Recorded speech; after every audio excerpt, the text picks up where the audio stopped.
Hello everyone, welcome to everyone watching, wherever you're joining us from.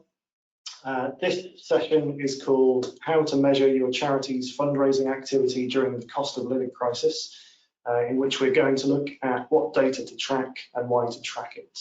I hope you'll find the session useful today. Please post questions and comments as we go through. We'd love to hear your thoughts on the range of topics we're going to be looking at. And there will also be a few polls as we go through as well. So keep an eye out for them and cast your votes when the time comes. A little bit about us to start with. My name's Rob. I'm joined by Andrew Sargent, and we're going to be discussing a range of measures with you today, looking at why you might want to track some things over others at the moment. We'll also make some recommendations on how to go about measuring the charity's results during the cost of living crisis and dealing with all the things that we're dealing with at the moment. Andrew and I have amassed a total of about 15 years experience in doing all of this at Wood for Trees, who, if you don't know us, we're an agency who work with charities and membership organisations across the UK and overseas on data and insight projects. A little bit about us to begin with. We're both West Country boys. Andrew is originally from Dorset, whereas I grew up in Cornwall. And we're both keen on getting out and about on our bikes, as are lots of people who live in Bath, which is where Wood for Trees is based, a small city with big city traffic. And we also share a love of football as well. We both support teams from close to where we grew up.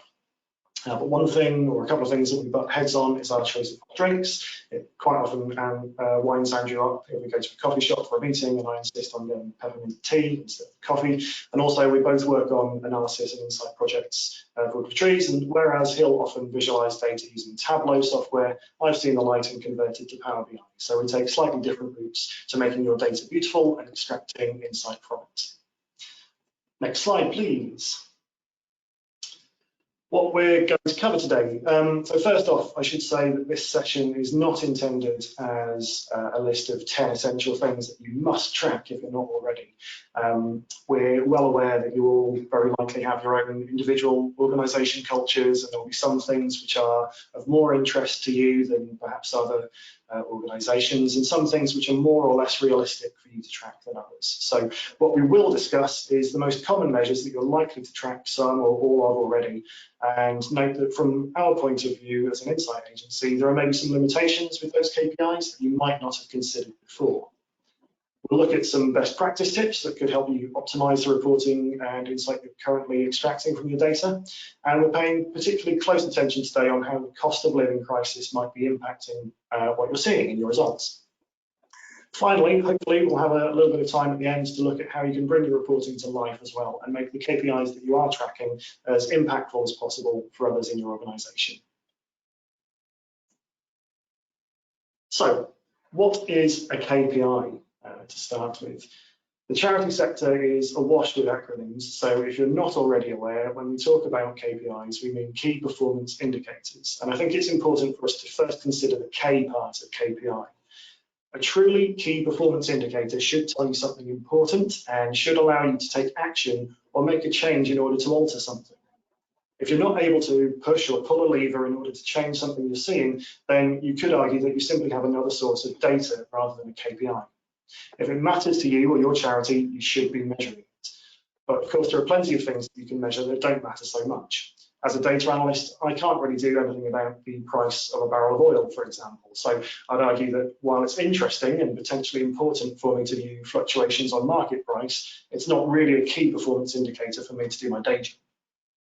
We live in a time at the moment where tech makes it possible for us to track hundreds, if not thousands of things in pretty much real time. And you might well use a CRM system or an email platform, for example, that tracks all sorts of data. But tech isn't the whole solution for us. And an essential part of the system is the human brain at the center of things, interpreting what data is being tracked, making decisions, and affecting change.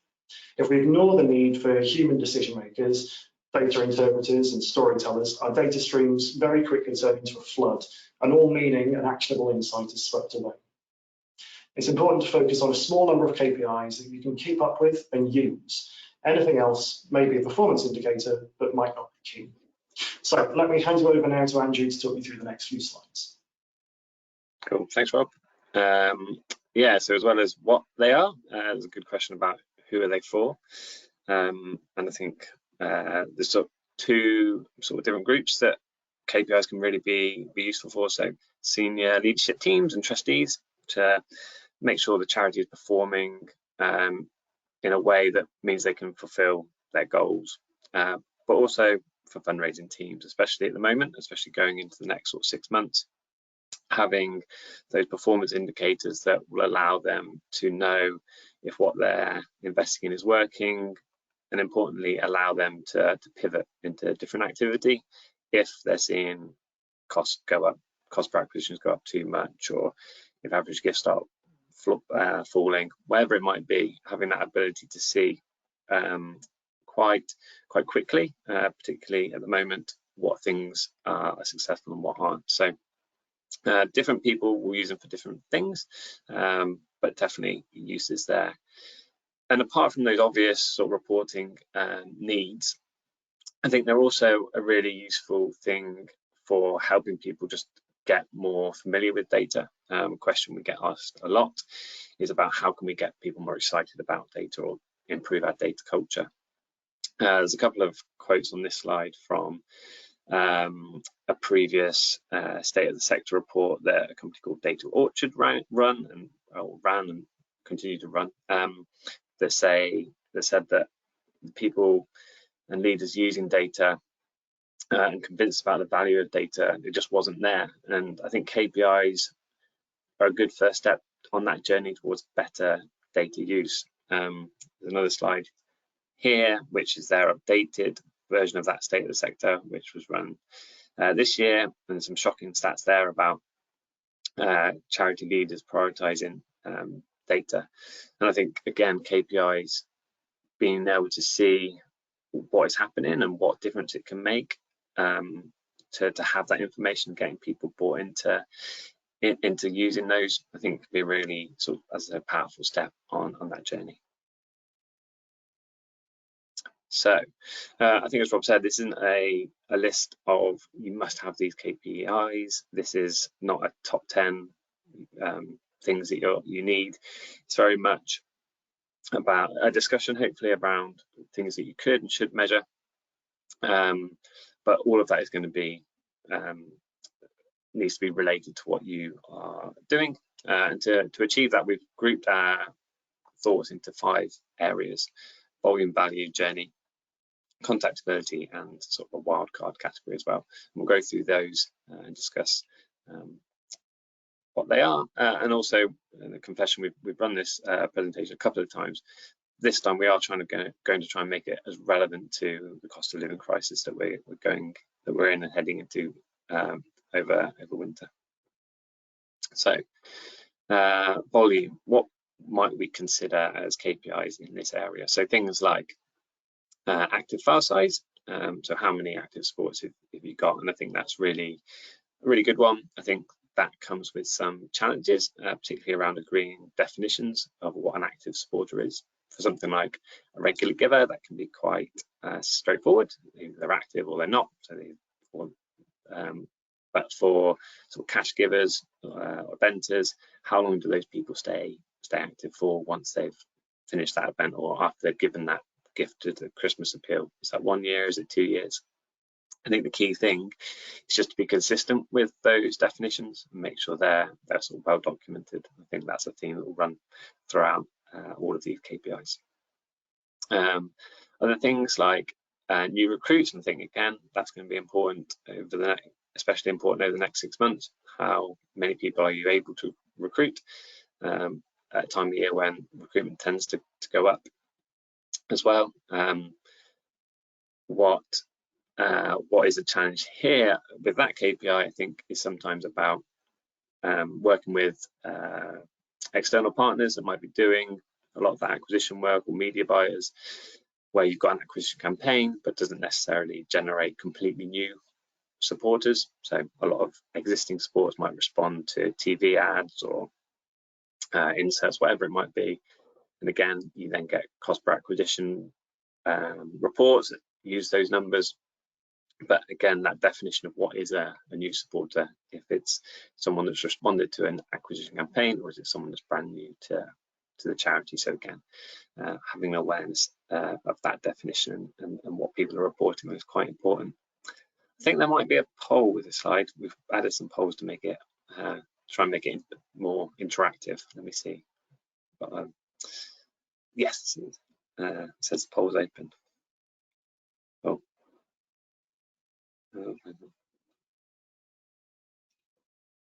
I assume people are, I hope that's showed up. I don't know. Yeah, I can see that. That's cool. So yeah, filling that poll, let us know what you think about acquisition over the next sort of 6 months, and then hopefully some results should pop up. Other things on this list include sort of lap supporters, and again, that is I think really useful, particularly at the moment, keeping an eye on how many supporters are lapsing. I guess the thing to consider there is if you've got an established program, then lapsing might just not be a problem. So just reporting that your churn is 1% every month. Well, is that really that interesting? That's something to consider. Sorry, Rob, because I'm screen sharing, I can't see any of these polls or results. So I don't know if you can. If you can you read them out? We had a 96% answer for increase and only 4% saying decrease, which I think is quite interesting. That's really good. Good. And I think that's sort of talking more more broadly now around sort of the cost of living crisis. I think trying to maintain that investment, trying to keep acquiring supporters, I think it's easy, or I think it's tempting to sort of strip back on those things, trying to save money, trying to increase sort of net income ROI at this time. But certainly from the last recession back in 2008, those charities that continued to invest, continued to maintain that program as best as possible, did, in our opinion, come out of it stronger. So I think that's really good to see that that acquisition will hopefully increase over the next 6 months. One of the KPIs on this list is non-starters. So by that we mean regular givers that sign up but then don't actually make that their first payment, so cancel before even their first gift comes out of their account. That's a really good indicator of what's going on with those recruits, future attrition for the people that do make that first payment. This is a charity that we work with who do a lot of face-to-face activity. This is their non-starter rate over the last sort of few years. And again, the really positive thing here is that at the moment, we're not seeing that non-starter rate accelerate at all. So I think the fear is obviously it will go up, but currently supporters are continuing to give when they are signed up. So that's, I think, a really positive sign. And something to be wary of if considering that as a KPI. Certainly when you think of it overall, is that one of the big shifts we've seen this year is the move back into sort of face-to-face activity. So therefore, if you consider your non-starter rate across all acquisition is going to be higher, probably just because you've got more recruits from a channel which has a higher non-starter rate compared to, say, digital. So we'll come on to this later, but being able to segment some of those KPIs by things like channel, by product, can be a really useful way to track those more accurately, to give better insight rather than just, as I say, you might see non-starter rates go up, but that might be because of this shift back into face-to-face. Those charts are just from our State of the Sector report, which showed that trend that I'm sure many of you have seen. The second area then is value. So moving away from supporter volumes, let's then think about how much these supporters give. So net income being possibly the most key one, the actual money that goes to the cause. I think some of the challenges with that for fundraising teams is having that cost data to be able to create that net calculation, so income in versus less the cost that you spend on it. How do you accurately get that cost on the database? Is it even there? How quickly can you report on things like that? So while it's great, practically it can be a really difficult KPI to report on.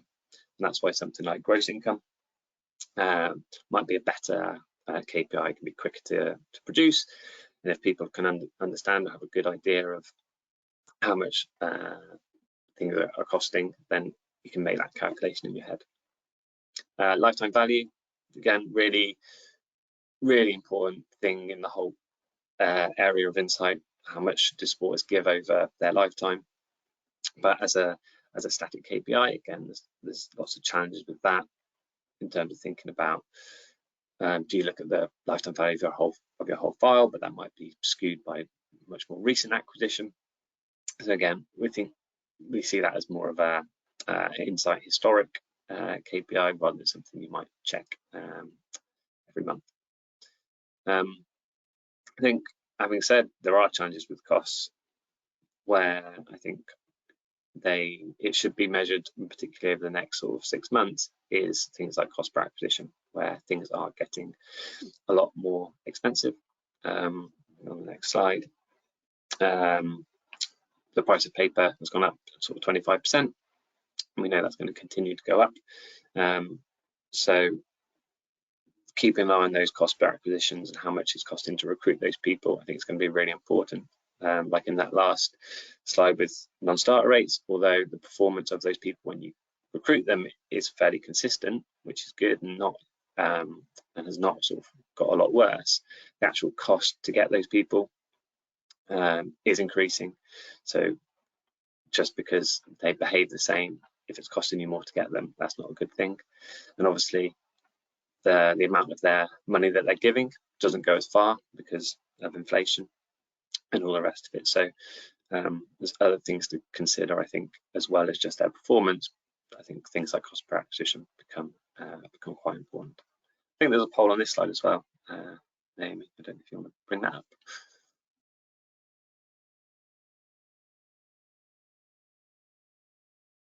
Yeah, there we go. That's on screen now. So which gifts to increase, decrease, or stay the same over the next 6 months? I think just on this slide, while we're on it, ROI, so return on investment. I think, as I touched on before, it's very tempting to, at times like this, to sort of really focus on that, to trim mailing volumes, to cut back on acquisition, to really focus on what your return on investment is this year. As I said, I think that comes with sort of big risks around being able to then maintain a program after things do start to improve. So something just to be wary of. I think results are in on this one, Serge. Cool. So poll results are 8% have said they expect to see an increase in average gifts, 61% have said they expect to see a decrease, and 31% expect average gifts to stay the same. Great. Cool. So yeah, average gift being something I think will be important to measure, alongside though how people are responding to appeals. Something we've seen a little bit of is average gifts going up, but at the same time, fewer people responding, and often the people that were giving less are the people that are dropping off. So I think that's an interesting dynamic to consider. Just because average gifts are going up doesn't mean it's a good thing or a positive sign. So something to be wary of.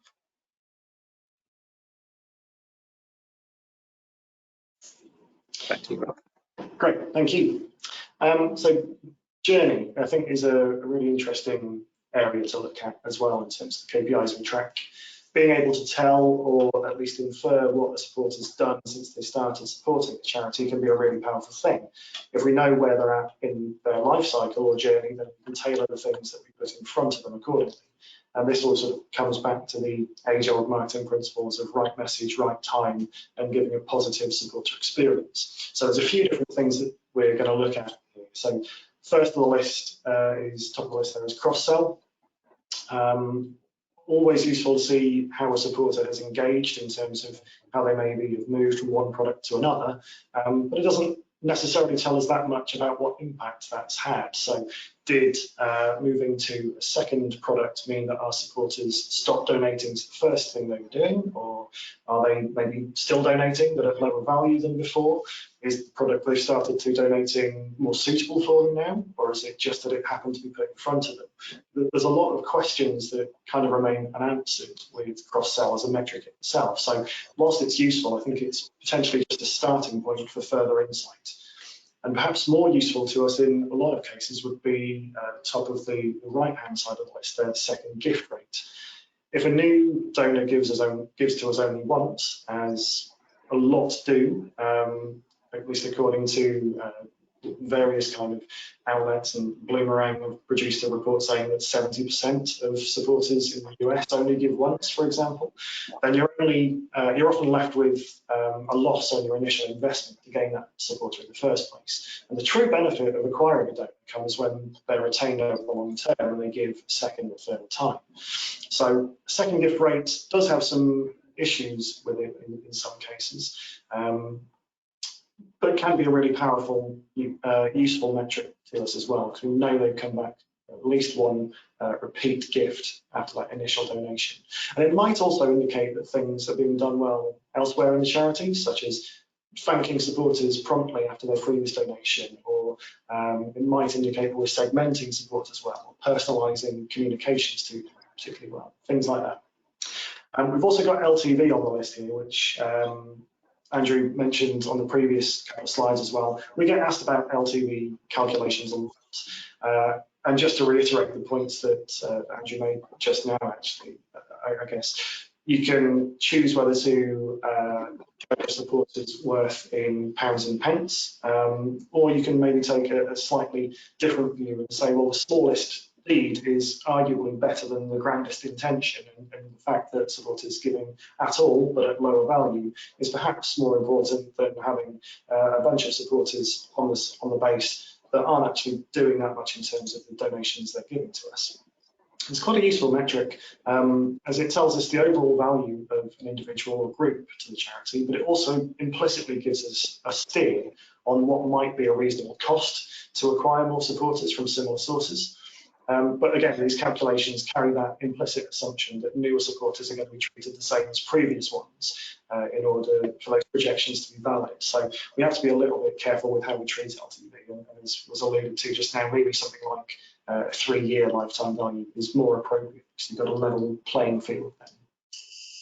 We've also got monthly attrition rates on here. So a big thing for a lot of charities, having worked hard to acquire some new supporters and spread the word about the charity's cause, you probably want to invest your time in nurturing the relationship you've got with them and not starting from scratch all the time with new supporters. Acquisition is important, but maintaining those supporters, as we just discussed, is a really crucial thing. So as well as having the donations that come from retaining those supporters making a difference to the value that comes in, there's also the potential for longer term relationships like legacy gifts, high value gifts, that sort of thing. So it's not strictly a value KPI as such. But monthly attrition rates can make a massive impact on how much you need to spend on your acquisition and on income, and strategically on things like stewardship as well. So there's a range of different things there with monthly attrition rates that overlap with the value data that we looked at just now. Monthly attrition rates will primarily affect short-term work, of course, but they lay the groundwork for longer-term things, and that's where annual attrition rates come in. Annual attrition rates are really important for your longer-term strategy, which could be multiple years, 3, 5, 10 years, who knows. Depending on what your plans are for the future years, you probably want as large a pool of supporters as possible to pick and choose what you do with from. And this is where the annual rate is probably more useful to you than monthly. If you can assume you'll have a certain number of supporters in 3 years' time, for example, you can choose what you're going to do with them, factor in acquisition and retention in future years, and start putting those plans in place. The higher your annual donor retention rate is, the more prospects you'll have for planning major campaigns, stewarding major gifts, for example, with supporters who you already know a bit about, rather than having to depend on newly acquired supporters who you might be able to predict less well. We've also got upgrades and downgrades on here. So in terms of upgrades, again, there's kind of a little bit of the same issue that we saw with cross-sell, in that in part, it's going to reflect a little bit who was asked. If you're asking everybody to upgrade, then that's great. If that's a systematic thing after a certain number of months, then you can sort of make a judgment on that. If you're choosing particular groups of supporters to ask for an upgrade, then it's perhaps not entirely indicative of what's going on. You've also got to consider value in this as well. So upgrading from, say, £50 per month to £100 per month is a very different proposition to upgrading from £5 to £10 per month. Even though they're both upgrades and they've both done their gift, you're going to treat those supporters very differently. However, I think we've got a question about upgrades and downgrades. I don't know if. Oh, great. We bring that up now. Sure. Then you can start talking up. So are you planning to offer supporters the chance to downgrade or pause their regular gifts over the next few months? You got to vote now, that'd be great. Asking for an upgrade can tell us that supporters recognise an increasing need for their support, and perhaps even more importantly, if they've been prepared to help out with that in the face of their own running costs going up, it's even better. In fact, the upgrade might also have provided you with an opportunity to get updated card information or address information. It could have given the supporter the opportunity to go from a credit card payment to an electronic bank transfer. You've got sort of a refreshed set of data there, or updated data. And this not only helps with your revenue, of course, but then potentially you've got better retention as well, because you've got enriched or refreshed contact details, refreshed permissions, all those sorts of things. So 23% of you are planning to offer supporters the chance to downgrade or pause. 77% of you are not. Quite interesting that we're going to see charities try and weather the storm, at least in the medium term. It's good stuff. Okay, product engagements as well. The number of gifts or products that a supporter has donated to. Again, this might indicate that supporters been around for a short or long period of time and point towards what they've had put in front of them as much as how they've shown their support of the charity. So some interesting ones there. We've also got email engagement on there as well. So open rates are obviously a little bit unreliable now since Apple has released iOS 15. We've seen a lot of charities focusing more on click rates, which gives us a bit of a cause for concern as well, because we're not getting the full story there. We're getting either inflated or deflated open rate, depending on which system we're using, and really depending on clicks. And there's a lot of dominoes in a row there for email engagement in terms of subject line, prompting someone to open, and then copy and call to action, really driving those clicks as well. So although we're able to still track clicks with a reasonable degree of confidence, there's a lot behind that metric that can impact what we're seeing. Okay, next slide, please, Serge. So here we've got a snapshot of some things that we've seen online from across the sector. Many charities are pushing out supportive content to help their supporters and prospects cope with the economic challenges that we're all facing. A couple of questions for you. It'll be interesting to see any comments you've got or any questions you'd like to ask about this. Are you pushing out content like this to your supporters to support them through the cost of living crisis that's ongoing? Are you measuring how people are engaging with it? Is something particular working for you? What's worked, what's not? Has anything surprised you in what you've seen so far? Be interesting to hear your comments on that. And just at the bottom of the slide there, you can see some Google Analytics data as well. You can see there's a real spike in people searching for cost of living crisis in the summer of this year. And that's still, it's kind of dipped a little bit since that initial peak, but you can still see that the search popularity is quite a bit higher than it was in sort of the start of the year. Okay, moving on then to contactability. Again, there's a few different things to cover here. Top of the list there is data hygiene, and that might be a confusing term to some of you. What we're talking about here is literally what data do we have and how useful is it to us? So, for example, do we have address data? Do we have a title? Do we have age or date of birth? Do we have gender? Those sorts of things. And then are we missing data in key fields? So do we have email addresses, postal addresses, postcodes? Have we verified that? That data that's been supplied by the supporters, how confident are we that it is legitimate and that it's robust? So things like PAF checks on postcodes, for example, so that we know they're accurate, or verification of email addresses so that we know there's a dot and @ sign in them. Do we have lots of what appear to be sort of fake email addresses? So Mickey Mouse at noneofyourbusiness.com looks like a very different prospect to Rob Dyer at woodfortrees.net, for example.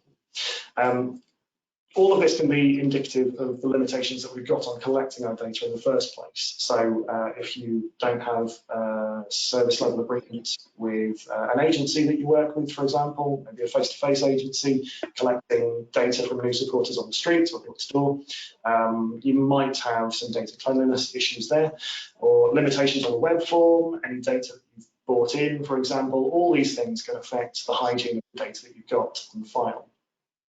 And whether it's good or bad, it's really just a starting point to the things that we need to do next. So it's important for the overall work that you're doing, but it might just be something that you look at from time to time rather than tracking quite closely month on month. Next, we've got address capture on there, so I alluded to that just now. It's an important one, of course, it's the bedrock of any DM campaigns that you're sending out. But approximately 4 to 5% of the population move to a different city or county in the UK each year, according to Brightlands agency.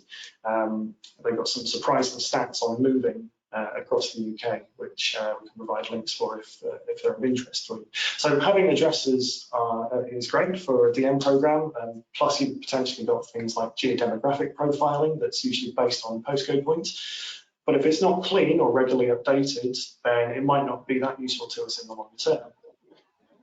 We've also got mail opt-outs on the list here, so assuming a lack of opt-out is good enough to mail someone under legitimate interest. Again, have people been asked? When have they been asked? How have they been asked? How robust is that data point? How is the response rate on your DM, for example? Does it kind of correlate? Are people reading what's being sent? Are they responding to it? Is it ending up in the bin? What are you seeing in your DM campaigns? And does that sort of link at all with what you're seeing in your mail opt-out rates? We've also got email and telemarketing availability on the list here, so increasingly important as we try to contact supporters in different ways. Two things in one with this, so the presence of contact details for starters, and then also permission to use them. Now, this can be quite high level, or it can be campaign specific as well, so it might not always be an accurate reflection to everyone within a fundraising team of who you've got to work with. Also got to bear in mind things like people having more than one number, so home, work, mobile numbers, all those things, multiple email addresses as well, multiple contacts within the same household perhaps. Some people will use an email address as their own personal spam filter, anything that they're not that interested in, they'll just get it directed to another account that they never really look at. Opt-in rates are in here as well, so a good sign of engagement depending on how it was served to the supporter. Did they have to opt in order to get to the next stage or something? Were they likely to have read what was in the policy, or was it like when you get a new phone or something and you've got 300 pages, War and Peace, with a policy that you don't read, you just skip to the bottom, say, yes, I just want to get to the next stage of what's going on. So a bit of an extreme example, but you get the idea. Also, this can be quite high level as well and might not be the same to everyone, so a high opt-in rate overall, but campaign or department specific opt-outs might make that less meaningful to some people. So we've got to be a little bit careful with those rates. We've got bounce rates on here as well, so pertaining to email campaigns. It's very cheap and quick to get emails out, but bounce rate can be an important thing for us, or perhaps not. Sometimes it's outside our control, so an internet service provider going down at a key time. I have issues at home with my broadband provider quite often as well, and I'll get a delay on emails coming through, for example. You've also got things like sending emails from shared servers, so you might be flagged by spam traps, and that might not be your fault. It could be that you're sending your emails through the same server as another company that's not really sending out particularly useful or relevant information to people on their mailing list. So that original originator server could be flagged blacklisted as being potentially dangerous. So that can all affect the bounce rate you see on an email campaign, and might mean that actually it's not really reflective of how well you were doing yourselves. Cannot indicate the quality of email being sent. Email service providers sometimes cull old addresses as well. That's not within our remit, of course, we can't control that. It's useful to see what's happened, but it might not be anything that useful we can do with the insight. And again, we come back to that idea that the really key performance indicators should mean that we can take action on something. We've also got complaints on here, which is an interesting one, and we'll come to that in just a second. Complaints, I guess, are an inevitability of charity marketing, or any marketing for that matter. So is it something that you're tracking regularly? Is it something that you see as an entirely negative thing, or actually does a complaint rate tell you a little bit more that actually you're cutting through the noise of other competitors in the same space and reaching people? All of this kind of boils down to who matters most to you. Are you looking at all your supporters? Are you looking at just those active supporters, just new supporters that Andrew was talking about quantifying earlier on? Whichever metric you're choosing in this area, I think it's all about who matters the most. Okay, and here's a little example of the complaints issue I mentioned just now. So consensus seems to be that it's absolutely the right thing to be doing, to be speaking to supporters and prospects and maintaining a presence in their lives at the moment. And with the need for funds to support the service, support service users being as high as ever, it's right to be asking those who are able to give to continue to do so. But of course, you're not going to be able to do this without ruffling a few feathers, as I mentioned before. If you're hoping or aiming to get 0 complaints, then you're probably severely limiting the amount of things that you're able or likely to do in marketing your charity. So complaints are potentially even a positive thing within reason. It means you're still relevant to people, the message you're putting out there is impactful, you're not going to be able to know everything about an individual situation. So on the example on the right here, we've got someone who's complained on Twitter about getting DM pack from 2 animal charities. But even then, complainants are potentially helpful in spreading the message, and not all PR is necessarily bad PR in this case. Again, it'd be interesting to hear what you're doing in this space, how you're handling that at the moment. Anything particularly insightful you found so far from tracking complaints through the cost of living crisis so far?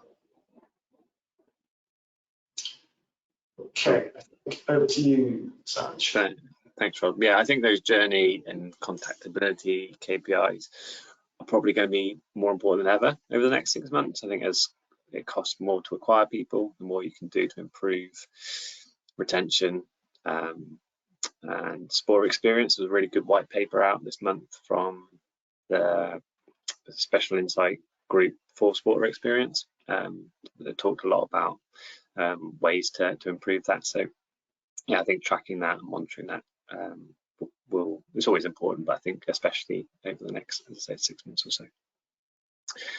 So this area of KPIs is just about wildcards, so things which might not be relevant to everybody, but will be really important for some charities, and we've got some examples of what we mean by that. So on this slide, we've got Cancer Research UK, who released a new org strategy earlier this year. And one of the things they talked about was more sustainable fundraising, which I think is a really interesting idea. But the question that raises is, how do you measure that? So for them, we'd expect to see a KPI around the sustainability of their fundraising, and what that means is that the carbon footprint of their events, is it something else? But by setting that as a plan, then you need to be able to then track your progress towards it. So that's where a KPI can really work. For the RNLI, they're heavily reliant on legacies, and so again for them, compared to a charity which isn't, having a KPI around your legacy pipeline, the number of pledges or inquirers or legacy income, again, that might be something really important for them to surface to the fundraise and to the board. And Laura Lynn, a children's hospice, have a lot of corporate partners and work a lot more in that area. well then for them, being able to track that, again, the pipeline of corporate partners, the nature of those partnerships, the length or the charity of the year type relationships, that could be a KPI for them, which is really important. And then bringing this back a little bit more to the cost of living stuff, we're getting asked a lot about what a charity is doing or planning to do next year. What we're seeing, where's the innovation? So see a lot more. We are seeing a lot more sort of value exchange products, for want of a better word, and also, as I'm sure everyone is aware, charities getting really trying to capitalize on virtual events and Facebook fundraising and things. I came across, someone told me about this blog this week, which I think is really great for seeing what other people in the sector are doing. So if you want to get any KPIs about virtual events and Facebook fundraising, I'd really recommend checking that out. But it very much talks about how much more difficult it is, how much the competition is increasing, how like CR UK are planning sort of 200 plus virtual events next year, and can make it work better than other charities just because of their brand strength and the pure volume of followers and things they've got. So I think it's going to be a challenging area, but it is certainly one where charities are moving into, and will be interesting to see as reports about people not going out as much that we saw was a reason why virtual events dropped off when lockdowns lifted a bit more. Will we see a reverse in that? So I think that'd be interesting to track it again over the next 6 months. And for charities doing lots of work in that area, again, it's something you're going to want to measure, whether that's conversion rates or group membership levels or whatever it might be. But yeah, I urge you to check out that blog for helping to sort of set benchmarks around that and see what's going on. So moving on then from sort of what KPIs you might want to measure would be, so there's some sort of best practice tips on actually reporting on those. So a bit like with the CR UK example, making sure whatever you choose links to what you're trying to achieve, what your plan is, what your strategy. I think that's really important. There's no point having a KPI that doesn't relate to something you're trying to achieve. The second point is very much, I think, one of the most important around defining what your KPI is, really documenting that well. I think it's much better to have a KPI which is 90% accurate but is consistent and is always the same, even if there's a little debate around what it's actually doing. I think if you can get it almost all the way there and make sure it's consistent and see those changes over time, well, that's what I prefer over not having anything at all and waiting for it to be perfect. We touched on a few times in the previous slides about sort of segmenting different groups. So being able to see different average gifts, different retention rates for certain groups of supporters, rather than trying to just group everything together, which can prove to be misleading in some cases. I think another really powerful thing with any sort of KPI, any report, is to have sort of targets alongside what that KPI is. So again, heading into the next 6 months, what is the CPA that you're hoping to achieve? What is the retention rate you're hoping to get? So that someone reading that knows if you're doing well or not compared to where it should be. And similarly, the bottom two here, so around trends and benchmarks. So what did you achieve this time last year, this time 2 years ago? It's such a weird time. There isn't like a normal period of fundraising in recent memory, but having that trend will at least allow people to understand why things might be up, why things might be down. And I think certainly looking across this year to see how that is tracking can be really, really powerful alongside a KPI. And then finally, we touched on this throughout, trying to benchmark some of those things. What are other people achieving? How are you comparing to what other supporters are doing? And I think the only thing to be careful there is obviously how granular those benchmarks can be. It's, again, don't worry too much if your open rate isn't the same or is is lower because you don't know quite if they're sending it just to the very engaged supporters, for example. But I think they can be a really good, useful, like with the face-to-face example, to see broadly what are people investing in, what products are people trying to innovate, and things like that. Just to make this again, bring it back to the cost of living.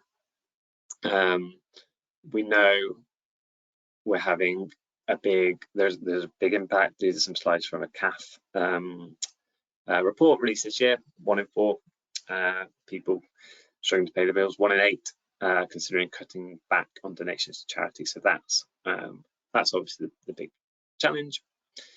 I think, however, the positive, or the important thing to remember is that there will be some people that are more insulated than this, less vulnerable to the cost of living crisis than others. Certainly in the last recession, things didn't go as badly as many charities feared. So I think giving fell by around about 10%. Various sort of reports sort of evaluating what happened sort of showed. And as I said, what we're seeing at the moment is that things are holding up quite well in terms of retention and how the levels that people are giving. So I think there are positive signs going into the next next year, but obviously we know that a lot of people are also going to be impacted, and as I said earlier, the money that you're raising doesn't go as far as it would have done sort of a year ago, so sort of double whammy things to consider. But for us, cost per acquisition, recruitment volumes, certainly when we think about acquisition, really focus on that. And then on your current support base, attrition rates, average gifts, and how people are responding to appeals by various sort of segments. And a thing to think about as well when we talk about these groups that are more or less affected is to create a vulnerability score. That's possible with a lot of open data. So we've listed here some data sets that are available from the ONS, so the Office of National Statistics, that look at things like house size, employment status, the idea that if you've got a big house, but you're a pensioner, you might look like you're in an affluent area, but actually that cost of living is going to hit you really hard to try and live in that way. So creating a vulnerability index, looking at different KPIs across those different groups could be, I'd say, a really useful way to think about your supporters and your active file at this time. I think we've just got time to cover these last few slides, and then we'll probably open up to some questions. So Rob, back to you. Thank you. Yeah, I'll try and get through this as quickly as possible so we've got as much time as we can for questions. We're going to look at a couple of examples now of how structured reporting can be made quite easy with judicious choice of KPIs and crucially building context into what we're seeing. So on this first dashboard example, I stress as well at the start of this is dummy data. We're not revealing the figures of any of our clients. You've got a fairly clear setup here with some key numbers in the top left corner. No running queries or digging out the latest management report for this, just logging in to the online platform that we service reports through, which is called Insight Hub, logging in and seeing the numbers that we need to see, with the option then of filtering that down with some of the drop downs that you see below, so product, channel, custom filters, those things. Also, we've got benchmarks here, so we've got a comparison to the previous year. We've got some trends built into this, so we can look at previous periods, we can compare month on month for the previous year, for example. Definitions as well. We took this screenshot a few months ago in preparing for a previous iteration of this presentation, and you can see there's a start date in the bottom left corner that tells us that data was refreshed at the start of March and is not yet a short month. So the figures we can expect to rise as we go through the month. We'd expect this to be refreshed either monthly or weekly, depending on our clients' needs. So it would be as up to date as our data would allow. In terms of targets as well, we've got the opportunity here to input a budget figure. So if we're expecting to see way higher or way lower a measure this year because of the reasons that we've been talking about through the cost of living, for one reason, amongst others, we can enter this into a report and add context to the numbers we're seeing. So we might be way down on last year, but actually up on the budget number that we're seeing. We've got the additional speedometer in the top right corner there, which allows us to track our income against that budgeted figure. And if it's not applicable, then we still have last year as a benchmark. This is quite a top level view, but we're able to drill further down, as I said, using the filters that are on the left-hand side there. So if we're interested in just our cash appeals, for example, or just our digital channels and how they're performing in isolation, then again, we can do that fairly quickly and easily with this. We've also got the option of switching from the full period to date, down at the bottom there. We could compare where we're at versus this time last year at the click of the button. Overall, the dashboard is much more about just the headline figure that we started with in the top left there at the start of the slide, and much more about the context and the meaning behind the figures that we're seeing.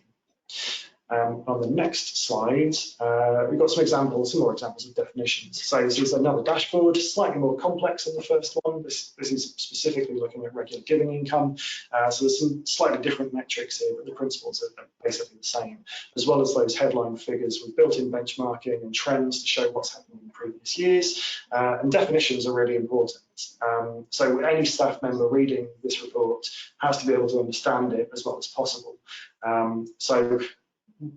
We can see what happens when we click on the circular help button in the bottom left corner there with the question mark on it. That brings up a set of tooltips, which means that anyone in the organisation who's viewing the report can see how something has been defined at the click of the button and interpret what they're seeing from there. This comes back to how things are defined and ensuring that we understand how we're measuring our KPIs being really key. On the next slide then, the last one from me, I think, this is an example that was sent to us by a former colleague of ours. Said former colleague is very much into design elements of KPI reporting, and one of his key principles is if you're designing a dashboard of your own, then plagiarize to your heart's content. And if you see something that brings data to life and makes it impactful and meaningful, then use it, use that idea, try and replicate it for your own purposes. So you might well see something on TV or in the newspapers or another charity's annual reports, for example, or an infographic, which really resonates with you.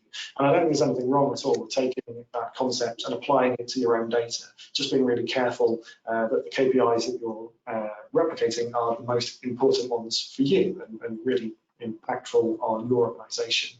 In this case, we've got 6 KPIs clearly labelled across the right half of the screen there, with some contextual information provided by a year-on-year figure underneath, whether that's up or down. So we've got a benchmark to work against there, and plus you'll also notice underneath that there's some trend line there. So we've got a slightly more detailed view as to whether something's increasing or decreasing, or staying steady in sort of recent times.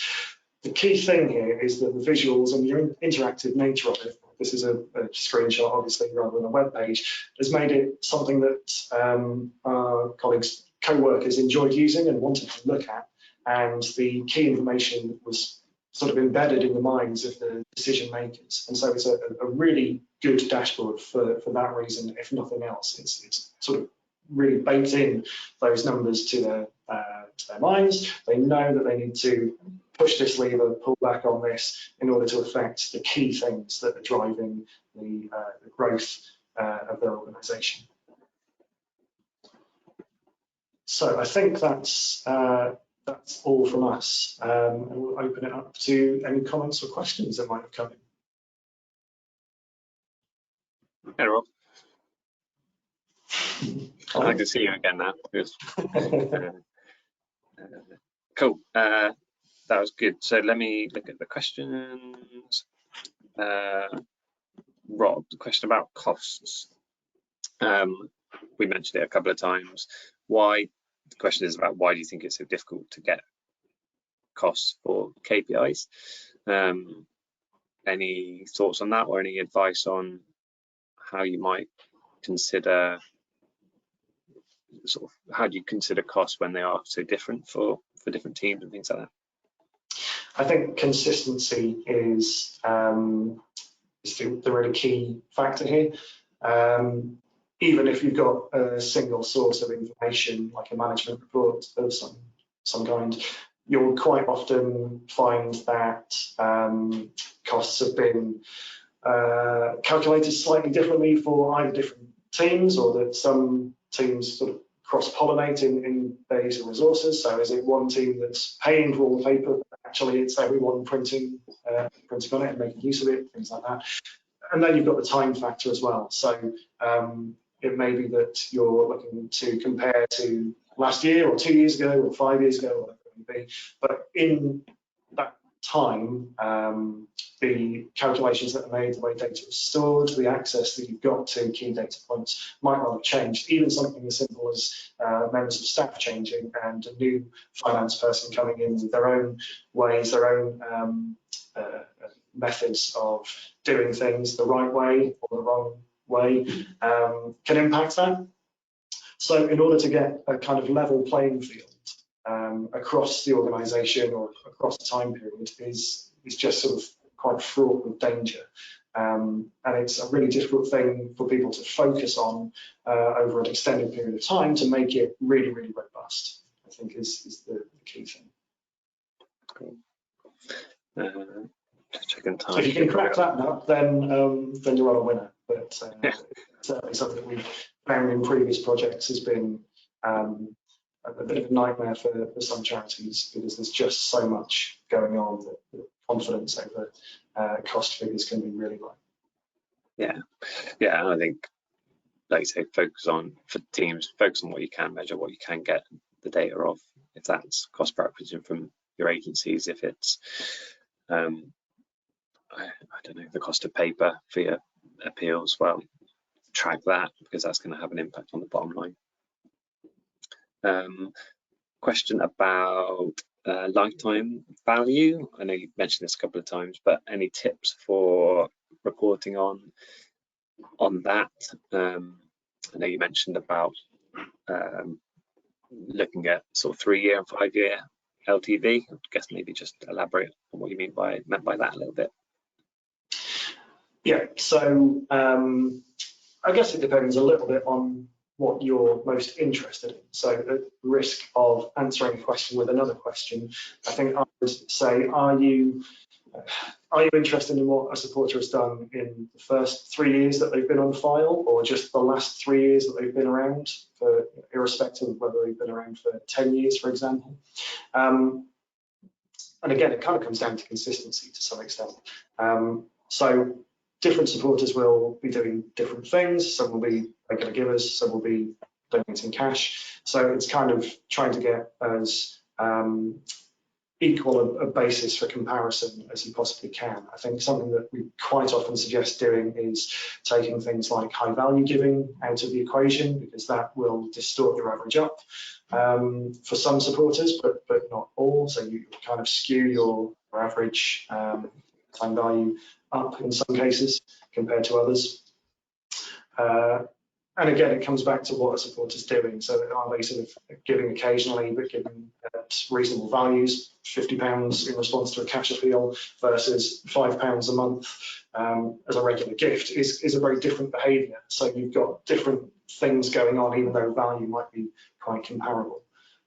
So therefore, I think it's really key to define the time period you're looking at and exactly what you're interested in from a supporter's point of view, whether it's the last couple of years or when they started supporting, and also what products you're including within that calculation, and just being mindful of different mechanisms that are at work there in terms of things like regular giving versus cash. Yeah, great. I think it might be as well useful for fundraisers to even consider a lower lifetime value over the next year or so, if you can keep them engaged. Getting those lower average gifts. We talked about downgrades and pauses to regular giving, which I think is a nice idea. I think practically that's very difficult to deliver, but that concept, I think, of just keeping people engaged, accepting a lower LTV over the next year or so, but having that file at the end of it to then build on when things improve. I think that is something to be conscious of. Income's always really interesting as well, isn't it? Because it's the sort of most within reach It's an easy way of judging how valuable someone is. But if you've got a supporter that doesn't necessarily give you that much money, but volunteers a load of their time and advocates for the charity, does all those other things free of charge that they do off their own back, then you've got an argument there that they are probably more valuable to you as an organisation than a major donor that gives you £1,000 once a year, but you never hear anything else from them and doesn't really get involved. So you've got a few different things there that perhaps are measurable beyond pounds and pence. Yeah, for sure. Great. Well, I think we're just about out of time, so apologies if there was other things people wanted to know or ask. But there's a handout in the, I don't know, the platform of this chat webinar that you can get somehow, but I think we're emailing that around as well. But yeah, thank you very much for joining us. Hope it was useful, and yeah, thanks again. Thank you. Thanks. I don't know how to stop this, but do we just keep talking to everyone? Everyone goes. No.